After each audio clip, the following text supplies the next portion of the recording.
আমাদের দেশে শীতের সময় যেমন পিঠাপুলি খাওয়ার একটা রেওয়াজ আছে, তেমনি শীতকালে চালের রুটি, চিতই পিঠা, সিটা রুটি অথবা পরোটার সঙ্গেও এই হাঁস খাওয়ার প্রচলনটা কিন্তু যুগ যুগ ধরেই চলে আসছে। কারণ শীতের সময় হাঁসের গায়ে বেশি চর্বি জমা হয়, তাই শীতের সময় হাঁসগোনা খাওয়ার মজাই আলাদা।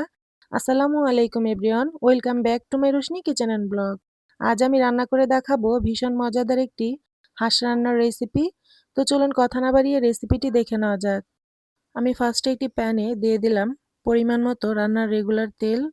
তেলটা একটু গরম হয়ে আসলে এই পর্যায়ে দিয়ে দিচ্ছি 1 কাপ পরিমাণ পেঁয়াজ কুচি। পেঁয়াজটাকে তেলের সাথে একটু নেড়ে মিশিয়ে নেব। এরপর একটি হাঁস রান্নার জন্য এখানে দিয়ে দিচ্ছি গোটা গরম মশলা, তেজপাতা, দারচিনি, এলাচ, লবঙ্গ। মশলাটাকেও পেঁয়াজের সাথে নেড়ে মিশিয়ে নরম হয়ে যাওয়া পর্যন্ত ভেজে নিচ্ছি। এরপর অ্যাড করে দিচ্ছি আদা রসুনের পেস্ট 2 টেবিল চামচ। মশলাটাকেও তেলের সাথে একটু ভেজে নিব, এতে করে আদা রসুনের কাঁচা গন্ধটা চলে যাবে। কিছুক্ষণ ভেজে নেওয়ার পর দিয়ে দিলাম সামান্য পরিমাণ পানি। এই পানিটা দিয়ে মশলাটা কষিয়ে নেব। দিয়ে দিলাম 1 টেবিল চামচ জিরা বাটা। জিরা বাটাটা একটু ঘন, তাই 1 টেবিল চামচ দিলাম। পাতলা হলে আপনারা আর একটু বাড়িয়ে দিবেন। মশলাটা মিশিয়ে নিয়ে দিয়ে দিলাম স্বাদমতো লবণ 1 টেবিল চামচ, লাল মরিচের গুঁড়ো 1 টেবিল চামচ, হলুদের গুঁড়ো 1 চা চামচ, ধনিয়া গুঁড়ো 1 চা চামচ, জিরে গুঁড়ো 1 চা চামচ আর গরম মশলার গুঁড়ো 1 চা চামচ। এখন এই মশলাটা নেড়েচেড়ে মিশিয়ে তেল ওঠা পর্যন্ত কষিয়ে নেব। মশলাটা খুব ভালোভাবে কষিয়ে নিলে হাঁস রান্নাটা খুবই সুস্বাদু হয়। মশলাটা উপরে তেল ভেসে আসছে। এই পর্যায়ে আমি আগে থেকে কেটে ধুয়ে রাখা একটা হাঁস দিয়ে দিচ্ছি। হাঁসটাকে খুব ভালোভাবে পরিষ্কার করে ধুয়ে নিয়েছি। দিয়ে দিলাম একটা আস্ত রসুন কুচি করে।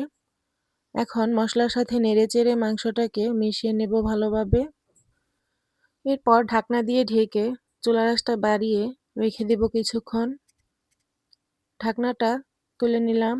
দেখতেই পাচ্ছেন মাংস থেকে অনেকটাই পানি বের হয়েছে, আর হাঁসের মাংসতে এমনিতেই তেল বের হয়, তাই তেল আর পানি সব মিলিয়েই আমি নেড়েচেড়ে ভালোভাবে আবারও দিচ্ছি। এখন ঢাকনা দিয়ে ঢেকে খুব ভালোভাবে কষিয়ে নেব। ঢাকনাটা তুলে নিলাম। এই পর্যায়ে দেখুন পানিটা টানিয়ে উপরে কিন্তু তেল ভেসে আসছে, তাই এখন আবারও ভালোভাবে নেড়েচেড়ে দিয়ে দেব পানি। হাঁসের মাংসটা সেদ্ধ হতে যতটুকু পানির প্রয়োজন ততটুকুই দিয়ে দিবেন। পানিটা দিয়ে একটু নেড়েচেড়ে মিশিয়ে আবারও ঢাকনা দিয়ে ঢেকে চুলার আঁচটা বাড়িয়ে বলক উঠিয়ে নেব।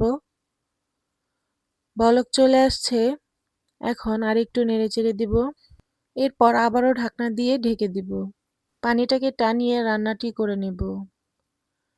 ঢাকনাটা তুলে নিলাম। মাঝখানে কিন্তু আমি আরও 2 থেকে 3 বার নেড়েচেড়ে রান্নাটি করে নিলাম। এ পর্যায়ে দেখুন উপরে কিন্তু সম্পূর্ণই তেল ভেসে উঠেছে, পানিটা সম্পূর্ণই টানিয়ে গেছে। এভাবে যদি হাঁসের মাংসটা ভুনা করেন দেখবেন সব কিছুর সাথেই খেতে কিন্তু ভীষণ ভালো লাগে। আমি আপনাদের একটু বাটিতে বেড়ে দেখাচ্ছি। আমার রান্নাটা হয়ে গেছে। কালারটা মাশাআল্লাহ কতটা সুন্দর এসেছে। এইভাবে হাঁস রান্না করলে কোনো রকম গন্ধও করবে না, আর খেতে হবে খুবই সুস্বাদু। আপনারা এই হাঁসের মাংস ছিটা রুটি, পরোটা, চিতই পিঠা, গরম ভাত, সাদা পোলাও সবকিছুর সাথে খেতে পারবেন। ইনশাআল্লাহ খেতে হবে খুবই সুস্বাদু ও মজাদার। দেখুন মাংসটা পারফেক্টলি সেদ্ধ হয়েছে। আশা করি আজকের রেসিপিটি আপনাদের ভালো লেগেছে। রেসিপিটি ভালো লেগে থাকলে প্লিজ লাইক দিতে ভুলবেন না। কমেন্টে অবশ্যই বলে যাবেন। ভিডিওটি শেয়ার করে চ্যানেলটিকে সাবস্ক্রাইব করে পাশেই থাকবেন। আজকের মতো এখানেই বিদায় নিচ্ছি। আল্লাহর রহমতে সবাই সুস্থ ও ভালো থাকুন। আল্লাহ হাফেজ।